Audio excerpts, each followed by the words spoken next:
هو فكر بالراحة مش زي سيدنا داود فكر على طول وقال الحكم على طول. سيدنا سليمان فكر اوت اوف ذا بوكس. صح بالمنظور بتاعنا. طيب السلام عليكم، يا رب تكونوا بخير وسعاده وراحه بال. يا رب يسعد ايامكم ويفرح قلوبكم ويكبر خواطركم ويهنيكم دنيا واخره. قولوا امين. هنحكي النهارده سوا قصه وحدوته مع ليان وعز، هنطلع منها بحاجه مفيده. قصتنا النهارده بتقول ايه؟ كان يا مكان كان في نبي اسمه سيدنا داود، كان نبي ملك وحاكم وعادل بيحكم ما بين الناس. دخل عليه 2 من الناس بمشكله كبيره جدا، واحد فيهم صاحب ارض فيها زرع والتاني صاحب غنم. صاحب الارض اللي فيها الزرع بيشتكي ان الغنم بالليل دخلت على الارض خلصت على الزرع كله. فراح الراجل اشتكى لسيدنا داود ان تعب الشهور كلها راح في لحظه واحده. فسيدنا داود حكم وقال ان الراجل صاحب الارض اللي فيها الزرع ياخد الغنم من الراجل صاحب الغنم. يحصل بقى هنا المفاجاه الكبيره. المفاجاه الكبيره فين؟ ان سيدنا سليمان ابن سيدنا داود طفل صغير قاعد جنبه بصوت هادي وصوت طفل صغير.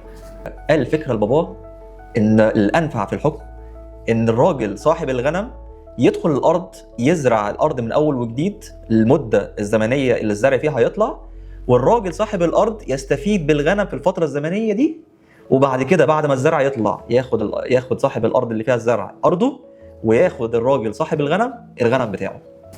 ملخص الحكايه كانت ان الحكم اللي صدر من سيدنا سليمان وهو طفل صغير كان حكم فيه حكمه، وكان فيه فهم، وكان فيه تفكير طويل. كان قاعد بيشوف المشهد وكان رايه هو الصواب الاكتر والانفع اكتر في الحكم نفسه. عشان كده ربنا انزل في القران ففهمناها سليمان. وهي دي القصه من القران اللي بتحكي حكايه ففهمناها سليمان. نستفيد من القصه دي حاجات كتيره جدا، وحاجات ممكن نطلع بيها كبيره جدا. مش كل حاجه ممكن تتحكي لاول مره نصدر فيها احكام. ودي كانت قصه سيدنا سليمان وسيدنا داود اللي انزلت في القران في الايه ففهمناها سليمان.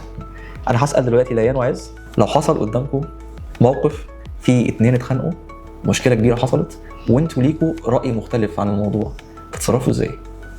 هنجيب الاتنين بهدوء ونسمع كل واحد مشاكله ونقول الحكمة اللي في دماغنا.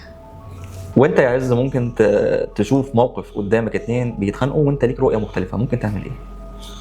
هشوف الاتنين مشاكلهم واشوف اني واحد الغلطان واقول له ومن غير زعل. يعني انت تسمع من الاول من ال2؟ ايوه.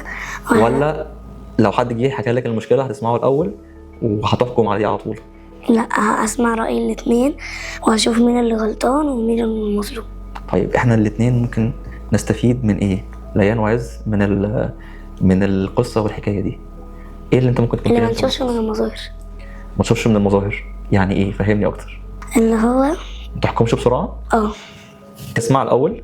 اسمع الاول بعد كده نفكر، اللي هو نقول سريع. لا، لازم نفكر الاول بالراحه ونقول الحكم اللي هو انسب. تمام. هو انت يا ليان برضو قولي لنا رايك.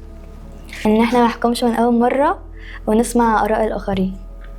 يعني الاراء الاخرين ولا تسمعي من الاثنين اللي عندهم مشكله؟ ايوه الاتنين. يعني انت شايفه ان احنا ما نتسرعش في حكم على اي حاجه، صح؟ تسمعي من الاثنين وبعد كده تبداي ان انت تحكمي. ده اللي استفدتيه. ايه تاني؟ ونفكر في دماغنا انهي الصح وانهي الغلط. صح. لازم ان احنا ما نفكرش سريع. هو فكر بالراحه مش زي سيدنا داود فكر على طول وقال الحكم على طول.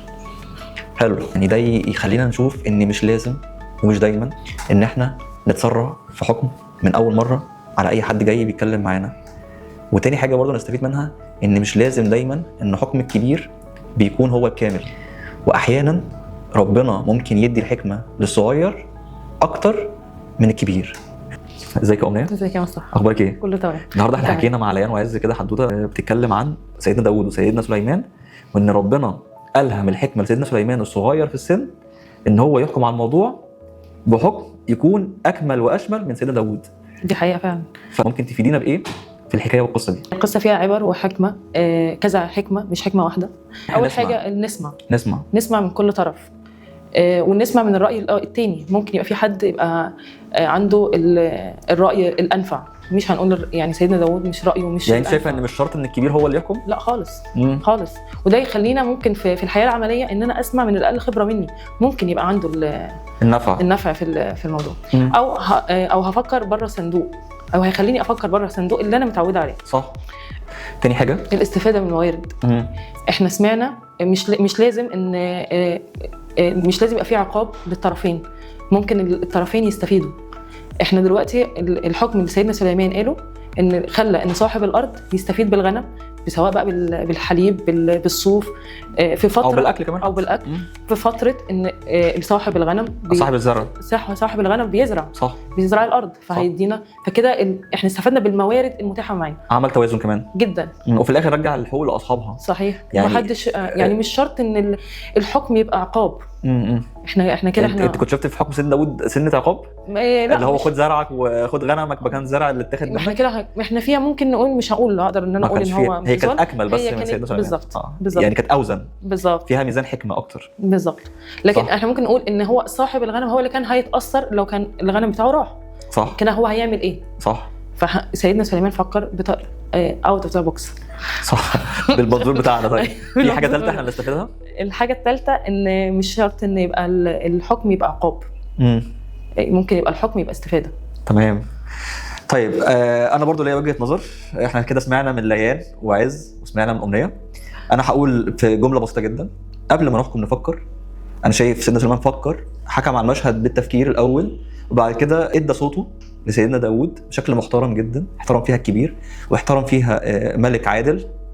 سيدنا سليمان برغم صغر سنه كان قاعد جنب سيدنا داود بيفكر، كان قاعد بيشوف المشهد من كل الزوايا مش من زاويه واحده.